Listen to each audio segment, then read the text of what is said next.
So this filthy girl is my new Mazda MX-5. It's the Mark III,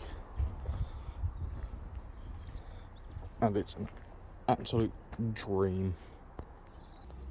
This is the inside. It's got no check engine lights, lucky me, but it's a pretty clean interior. I mean, well, not not ripped or damaged. Well, there is on the driver's seat, which I'll show you in a sec. Sunroof, it's just got one little click and then it's off. I have that down virtually every day. The only annoying thing is you've got to have like the windows down ever so slightly to get the roof back on. It's okay if you've got a door open because you just got to balance it on that window. But you can see there, that's where the roof goes, but you can also use it as like luggage area, which is what I've done this weekend. That was full of bags including the boot, and it's enough luggage for like a week or two's worth of clothing. But yeah, you got the standard glove box that can lock, and you have like 4 cup holders, man. That's incredible. There's Red Bull, not sponsored. There's some stuff there, another cubby hole thing, dead cool. So let's show you under the bonnet. Here is the beating heart of this glorious machine. It's the 2-litre engine. Surprisingly, it doesn't consume oil yet, even though it's a Ford engine. But you know, the belts are all in good nick. I've driven it for about a month so far, and yeah, I mean, that's missing that little clip there. But yeah, I've been daily driving it for about a month, and it's, you know, it's not great on fuel, but it's not bad either. So let's look at the I got the caffeine and machine sticker there. If anybody can translate, go for it, because I have no idea what it means. Here's the boot. It's actually more spacious than the Mark 1 and 2.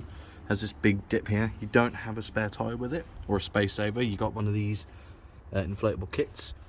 I just carry this big toolbox around everywhere, just in case either I need help or somebody else does. I've shown you that in one of the other videos, and I carry this around everywhere. It's one of these little jumper packs, and it needs charging, I think. Yeah, but you know, it's got a torch on and everything, which you can use, which is pretty cool. And you've also got a USB charger on it, which is dead useful. I do need to charge out though. That's just in case either I need it or anybody else needs it. And then I've got the deionized water from Tesco. I just fill that with screen wash whenever I can, because it's only got a small screen wash tank, which I'll show you now. That's all you get really. So that empties dead quick, especially in winter when there's salt on the roads. But let's start her up. And well, that's the damage I was on of the driver's seat.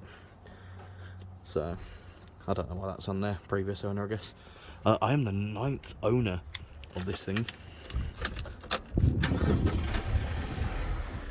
So straight up. 73,000 miles. I brought it at 70k. Bluetooth field connected.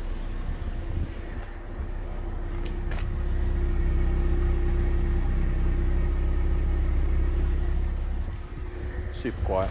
I like the rims as well. They're pretty cool.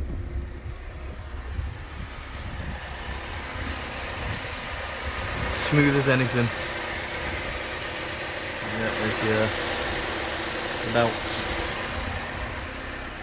Yeah, I mean, suspension's great on it. Everything's pretty good. So it's a 50-litre fuel tank, but on this I average maybe 250 to 300 miles. That's full-on highway driving now at 70 miles an hour. I have had to start driving it a bit slower because I'm wasting all my fuel. And I have one of these cool things too, one of those little Bluetooth AM/FM adapters. So I'll just have it on that, and that's cool. And this came with the car as well. It's like glued to that. Super useful. You just like put your phone in, done. But I mean, yeah, that's the car. I thought I'd show it. There's the 240 still on the wheel chocks. There's progression on that. The welding is done. Let's actually run you over and show that, just as a little project update. I do have the keys on me somewhere, so I've started getting the interior back in on this now. Look at that. The carpets are in. The back seats are in, which I forgot how comfortable these were. There's the sunroof, obviously. Just an update on that as well.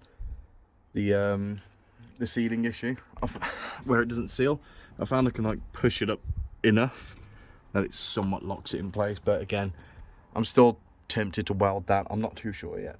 But yeah, the floors are welded now. I didn't make a video on that just because of how long it was taking. But other than that, yeah, she's getting there slowly but surely. Just need new fuel system parts, new tyres, a few electronic bits, which will be its own video. But yeah, there's the daily, and here's the future daily, which is the project car at the minute, and then that will be the future project car, and I have no idea what to do with that yet. But yeah, for now the 240s are slowly getting there, and I've started piecing everything back together. All of this was stripped.